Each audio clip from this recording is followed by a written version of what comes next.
I don't know about you, but part of me really is praying for a zombie apocalypse. I feel like I have a whole set of skills that just isn't getting used and won't be until society completely breaks down. Or maybe I really just don't want to go to work. Either way, maybe that's why I was so excited to head out and check out this week's movie, Zombieland 2 Double Tap.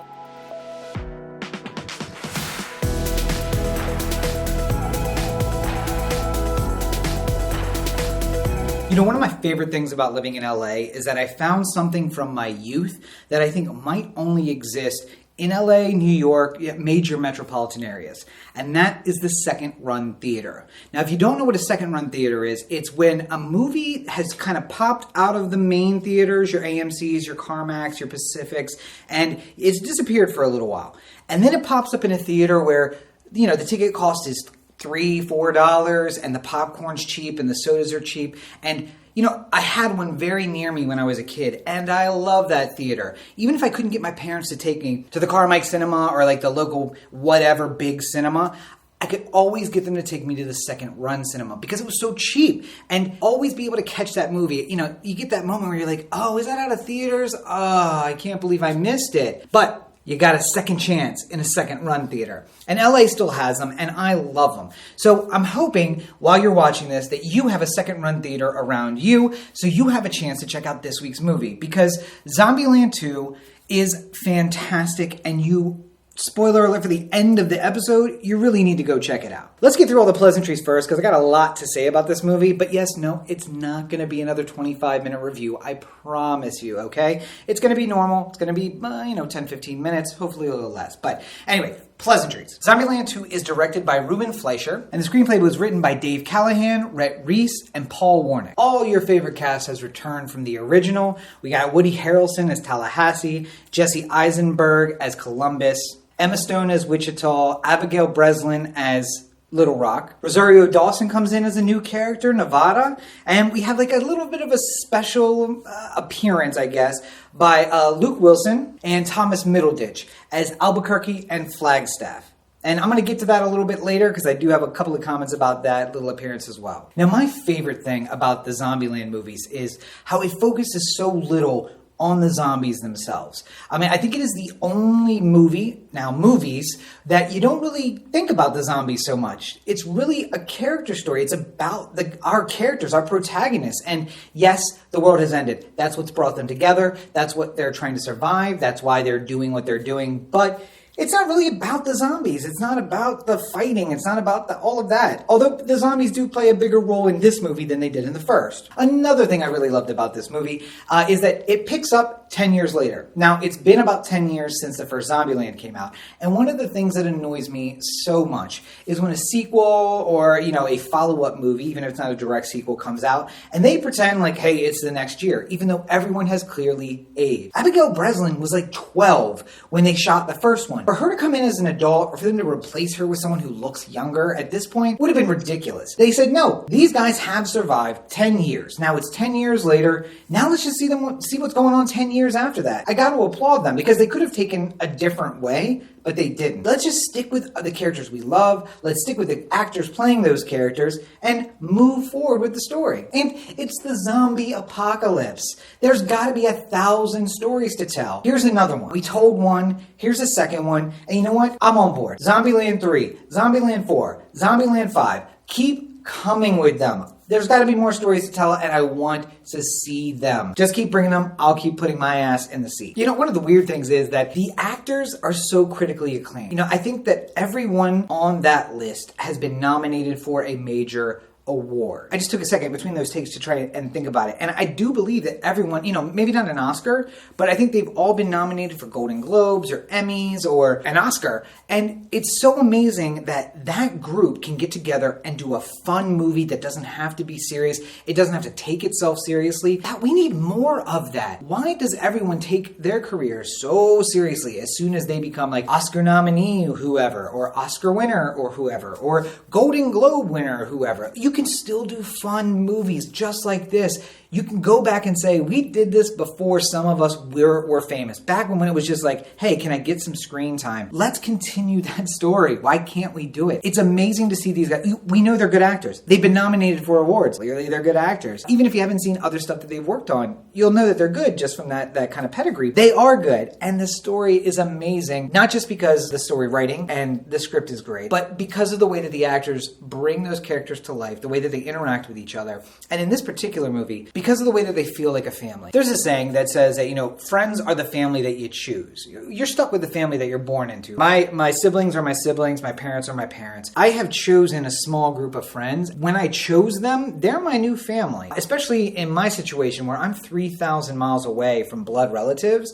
These are the people that I choose to spend my time with. They're closer than family in a lot of ways. I think that our characters kind of have taken that on in Zombieland, where they're just like, this is my new family. Everyone I know is dead. We've also seen in the last 2 movies that there are other humans. You can certainly wander off and go find somebody if you want. They've chosen to stay together. And I think there's something to be said for that. There's a lesson in there, if you will. And it's another thing I love about that. Like the points or the rules that Columbus has, they're kind of a lesson for life too. And they just find really interesting ways to make it a serious movie, even though it's not that serious. Again, that's why I would say 3, 4, 5, bring it on. I'm going to keep going to see it. Okay, I do want to take just a couple of minutes and talk about some specifics, which will turn into spoilers. So, if you don't want to hear the spoilers, go ahead and go down to the next time and skip ahead because spoilers are coming at you right now. Okay, so there is so much to unpack and so many specifics. A character I love in this, and I hate that I love her a little bit, is Zoe Deutsch, who was Madison, the girl in the freezer, if you don't know who that is. Like, the idea that she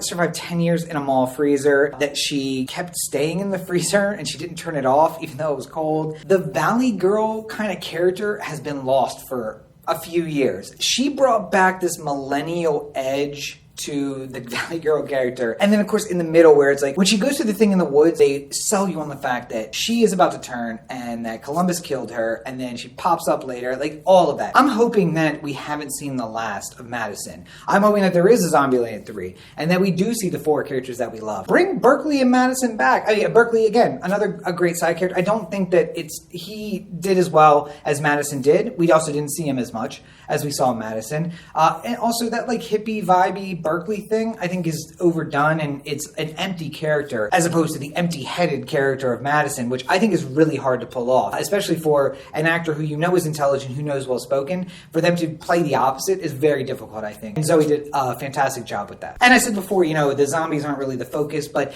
I always love how they pick and choose their spots where, we're going to battle some zombies. And they'd use the 300 style camera work where it's like, all right, speed up, stop, bam, and then, the whole fight. And I think they just do that at the beginning and maybe once more in the middle. When Albuquerque and Flagstaff show up, that is really the zombie fight of the movie, right? And it starts with the characters that we love, that we already know, and it turns into a zombie fight. This is an action movie, it's a thriller, it's a zombie movie, it's so many sci-fi, it's so many different things, and it does each and every one of them well. I don't know that I've talked to anybody who saw it and didn't like it. They put it out in October, so it's like, hey, we're talking about zombies anyway, it's Halloween. Everything hitting on all cylinders. I don't know that we could do better. Now, Wichita and Little Rock leaving, caught me by surprise, even though kind of not. I was like, old Wichita would have totally rolled out. Scene change, and she rolled out. So there's that. And I understand they needed a motivator to get back on the road. I thought they had basically just found one of this, everybody being bored and stuck in DC. But them going to this tower and how the tower survived for so long, it's a funny thing because I said to somebody when I came back in from seeing it that I feel like in a lot of ways, one, I'm prepared for the zombie apocalypse, but two, that it's kind of already happened. I work with a lot of millennials and some of them on a regular basis are not much more off from zombies. They just kind of work their way through life. They have no ambition to do anything else. They're just showing up and getting a paycheck and that's it. Or they think they're going to be the next big thing and it's just going to happen to them. They don't have to work for it. All that said, I do feel like that there are some similarities there between kind of the world I live in and the world they live in. But I also find it super funny that this group, this commune had developed and that somehow they were able to survive. Because again, I work with a group of people who I literally have to fix everything about their lives. They basically cannot function on a day-to-day basis without me or one of the older staff members trying to help them through their day. So the idea that this group of like millennial, wannabe leftist, commune kind of folk were able to survive this 10 years later just because they found a high place that they could hide in. That was a little bit of suspension of disbelief, which is hard to say given that it's a zombie movie. And I will say that my one criticism of it was, I'll save that for the end. All I'm going to say is that, because I don't think it's a spoiler so much to say that the criticism itself. I think I'll just wrap up the spoiler section here by saying that, like Nevada, I loved her as a character. I wish we would have seen more of her.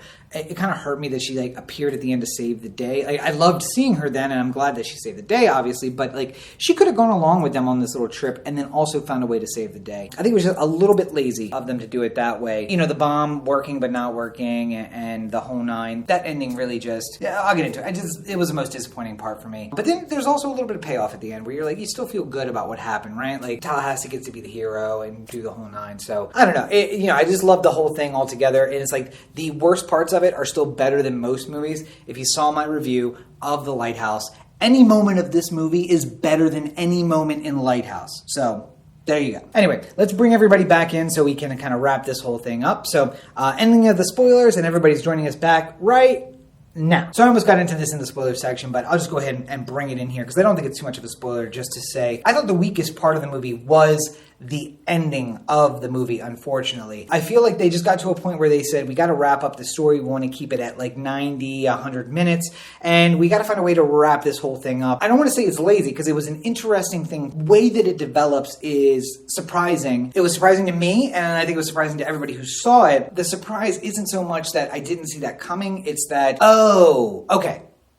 So this thing's going to happen, and I would have no idea that it's going to happen that way because we painted ourselves into a corner and we had to get out somehow. And this is how we chose to get out. If I had my druthers, I would have had them take that moment back and maybe do it a different way. The people we love get to be the people we love, even and up to the last bit of the movie. And that's really all we can ask for. And they set it up just like they did the first Zombieland, where it wraps itself up nicely in a bow, but they do leave the door open for more. There can always be another story. Just like the first one kind of wrapped up itself in a little bow, but they found a way to do another story. So those are always my favorite kind of movies, where you feel like they haven't left something on the table that they should have put in because they're holding it for the next one. But at the same time, it's open world enough that there can always be a next one. That's really what I want to see. So I guess if we're going to move through and summarize this a little bit, how can we really? One, the acting, fantastic. You can't ask for more.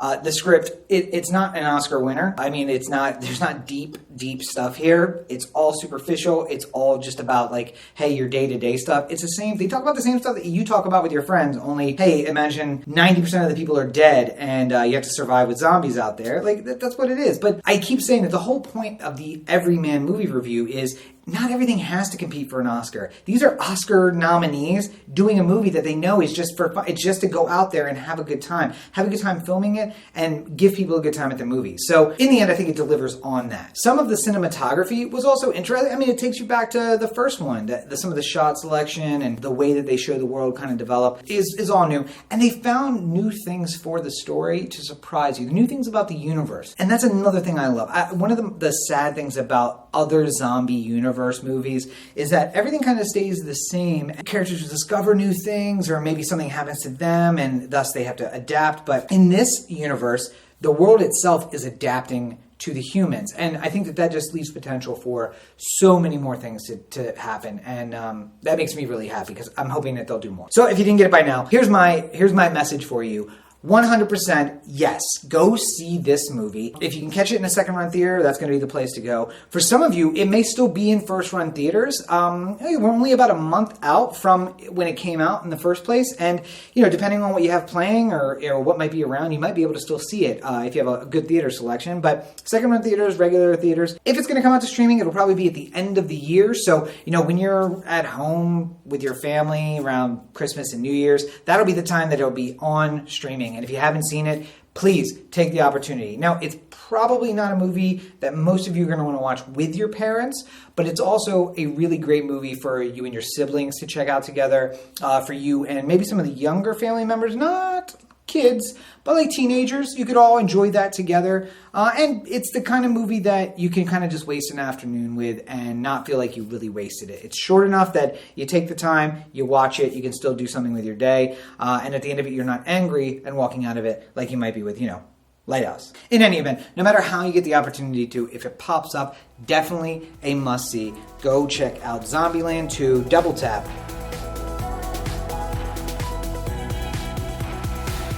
Well, there you have it. Yet another episode of the Everyman Movie Reviews in the books. At the top here, I want to thank my patrons. I would not be able to do this without you guys. I just went over to B&H and I got some brand new equipment, and that is all thanks to the support that I get from you. So thank you guys so very much. I can't say it enough. Thank you, thank you, thank you. And hey, do you want to be one of my patrons? Do you want to support all of the new projects that I have going on? It is super easy. Go on over to patreon.com. That's patreon.com/Robert N. Cheek. You can donate at any level, even as little as $1 a month. That gets you access, and you'll be able to catch up to everything that I am working on. They get early access to all the videos. They get access to the books. They get thank yous in the books, thank yous in the videos.